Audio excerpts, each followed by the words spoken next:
高雄市，我的市，市长头3号，幸福来报道。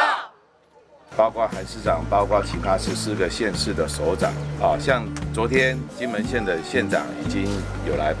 来站台啊，然后也跟我们梅珍一起对外发表讲话啊，甚至参与活动。那今天中午其实张立善县长也会来到高雄啊，然后接下来下礼拜梅珍的总部成立啊，也会有其他的县市长一同前来。那每个县市长因为大家都有自己县政市政工作所以我们必须搭配相关的时间。但无论如何，在8月15号以前，这一些党籍的县市长都会全力来帮忙梅珍复选。年轻人有的就是体力，所以我一定也会用意志力坚持下去。那因为最近的行程真的太累了，所以我可能也会腿软，但是我会坚持下去。那今天议员知道说这次来高雄补选有这个爬山行程吗？议员知道，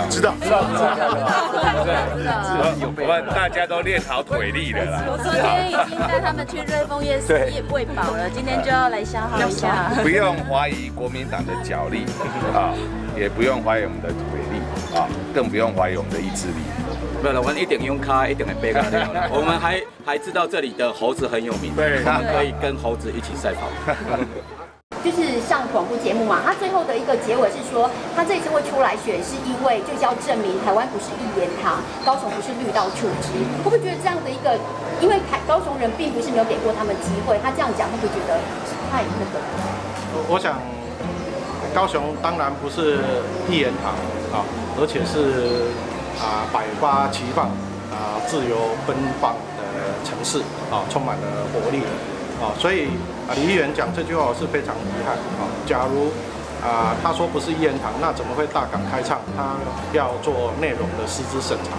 来遏制打压这个年轻人的流行文化跟自由的一个思想。那假如高雄不是一言堂，那为什么当我们在声援香港的反送中来保障民主法治的时候，我们也没有看到李议员，那甚至他的言论是跟韩市长都一样，跟韩市长的风呢那更何况这个，我想假如这个高雄是一言堂的话，怎么会给韩市长机会呢？怎么会在6月又罢免韩国瑜呢？所以证明高雄是一个民主多元奔放的一个城市选民会给你机会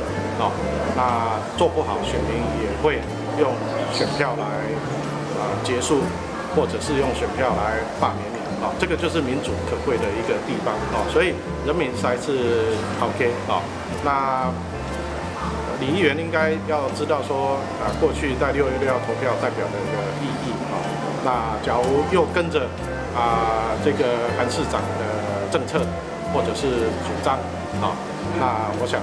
这个市民在未来城市发展能够朝向一个自由多元的城市的过程里面，我想市民自然就会有评价。